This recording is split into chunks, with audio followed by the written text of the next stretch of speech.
So hi, everybody. Hi. So first, I'd like to start this talk with a little bit about myself. For one thing, my birthday's coming up soon. I mean, a little early, but soon enough, on November 28th. I was born many years ago, exactly 20 years ago, out at Old St. Luke's Hospital right here in the Mission. But I was raised my whole life down here in Daly Shitty.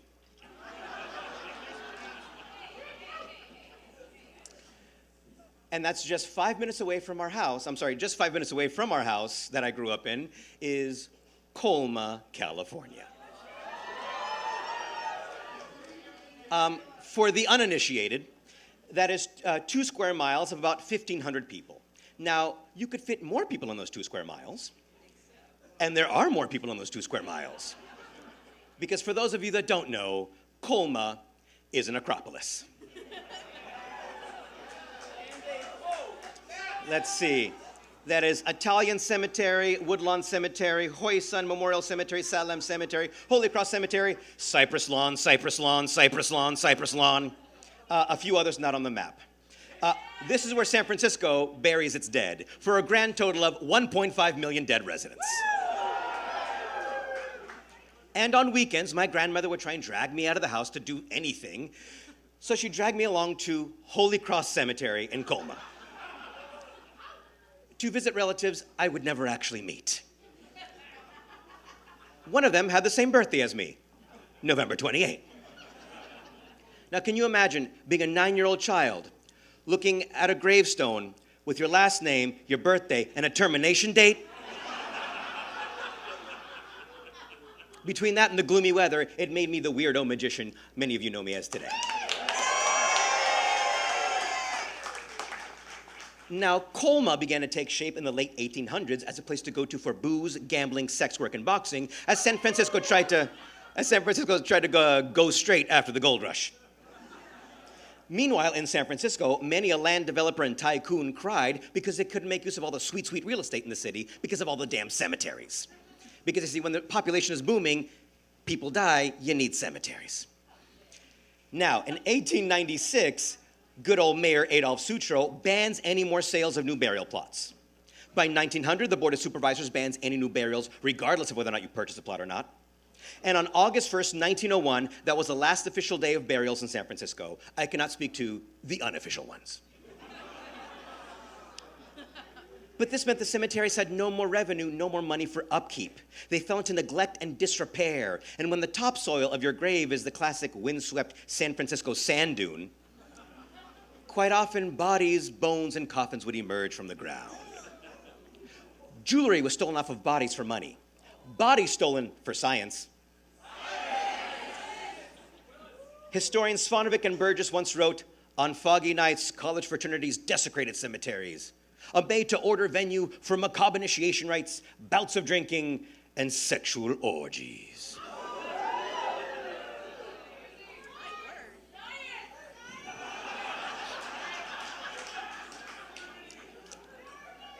Others would harvest the chemicals that ooze from the decomposing bodies in the soft San Francisco soil to make soap.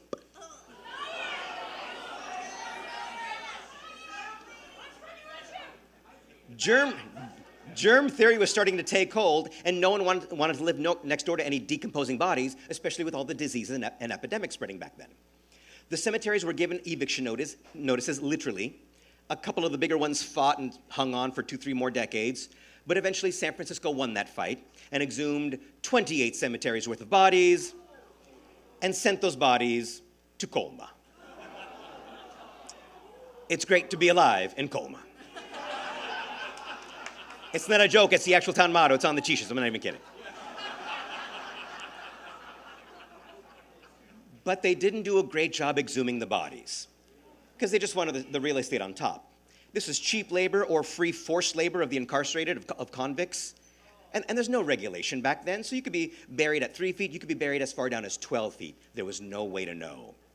So if these workers didn't find you on a first pass, they may not find you. And the city would pay for the cost of moving your headstone. That's the part we all see, but not for the cost of moving you, the part we don't see.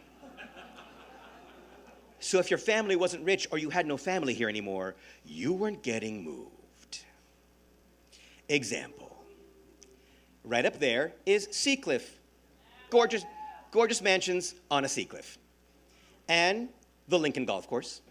And the Palace of the Legion of Honor Museum. A place many of us love. If we zoom in through the archway, right there in the front courtyard, one of Rodin's original thinker statues. Well, back in the early 90s, they were digging up underneath that thinker statue, doing renovations for the museum, and punk, 900 bodies. Unmoved.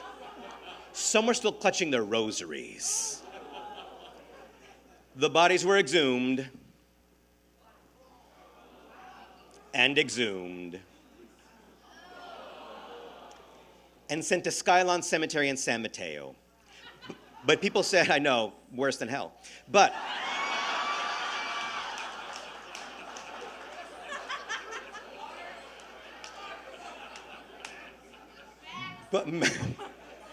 But many said if these 900 are down here, the other 10 or 20,000 are down here too.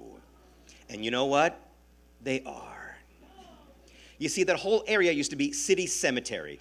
The cemetery for the poor, the immigrants, and the working class. 200 acres from about 30 to 40 city blocks big, stretching from the cliffs, cutting off Clement Street. Across the middle there, you will see Point Lobos Toll Road, now known to you as the dreaded 38 Geary. And it all dumps out to the cliff house on the side. You see, what happened was, one day our good buddy, Adolf Sutro, moved his residence to a brand new picturesque location high up on the cliffs here, where he could look down upon his moneymakers, the Cliff House and the Sutro Baths. You know, the last thing he wants is anybody being discouraged from coming to his attractions because of all the dead poors next door.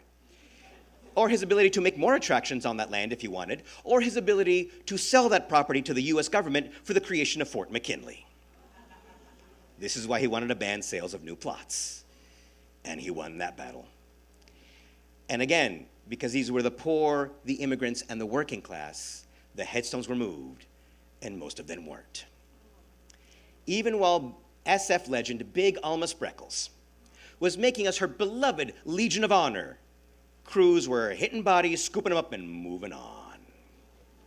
And it took a century and a couple decades, but 2 years ago this month, the city finally gave that whole area landmark status to protect the bodies underneath. But let me reiterate, the working class history of San Francisco, the people who literally built San Francisco, are still out there to this day. Oh, but I know what you're thinking. At least that's nowhere near me.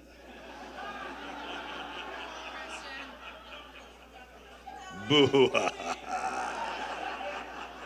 My favorite part of this talk. Civic Center used to be Yerba Buena Cemetery. There's still bodies down there. Dolores Park, both halves, 2 different Jewish cemeteries. Mission Dolores, 11,000 buried. A footprint 3 times the size of what it is now. In fact, behind Mission Dolores is Mission Dolores Academy, a kids' Catholic school. Over half of those bodies are back there to this day. About 5,000 of them, Native Ohlone peoples. You see, the city went through this process for about 100 years of exhume and move, exhume and move, exhume and move, which meant that cemeteries and former cemeteries dotted all over the city. There used to be cemeteries at the Transbay Terminal, Salesforce, the Mills Building at Bush and Sampson and next door, the Social Security Building, KPIX, St. Peter and Paul's, across from SF General, and the shores of Lake Merced. I love how quiet you all are. Of course, experts on this topic would be upset if I did not mention Laurel Heights, which used to be Laurel Hill Cemetery. And just a couple blocks away in the inner Richmond, 3 other cemeteries. The Big Four, they used to be called. For orientation, along the side here, you will see First Avenue, now known to you as Arguello, or Arguello if you're nasty.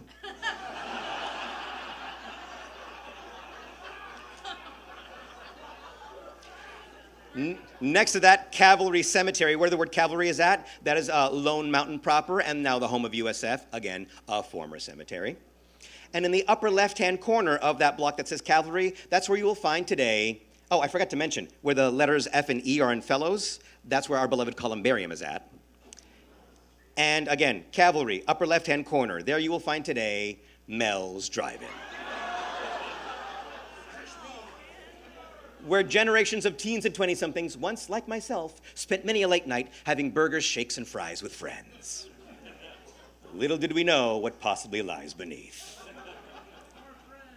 You see, back in 2016, just around the corner from this Mel's, a family was having work done on their home, full renovations, and workers found a casket.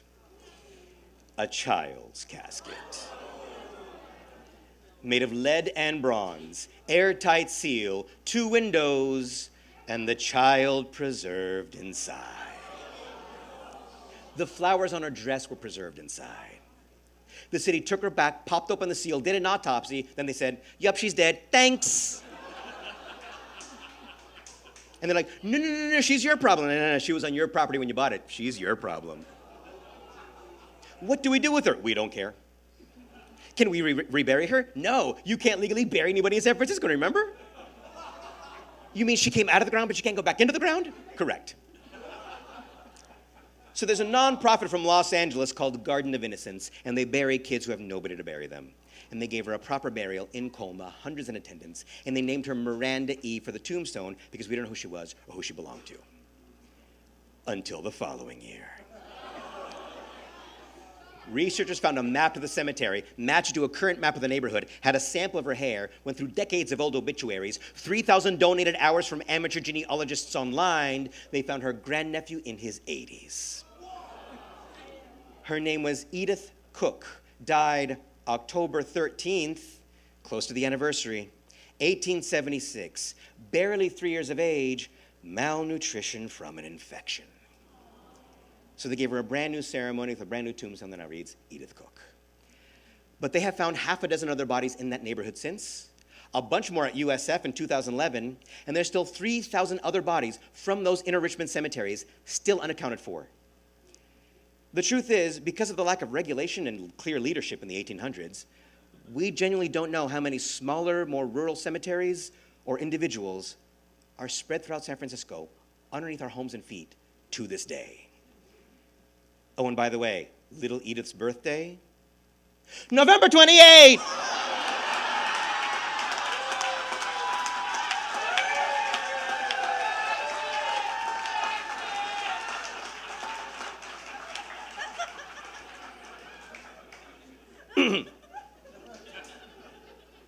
So as I'll be turning 49 this year, much closer to the grave than I was before, I look back and I'm grateful for those times my grandmother dragged me to Holy Cross Cemetery. It made me aware that just feet away from me, there was someone from the past who I will never meet, I will never touch, who was somehow connected to me, just some 9-year-old boy.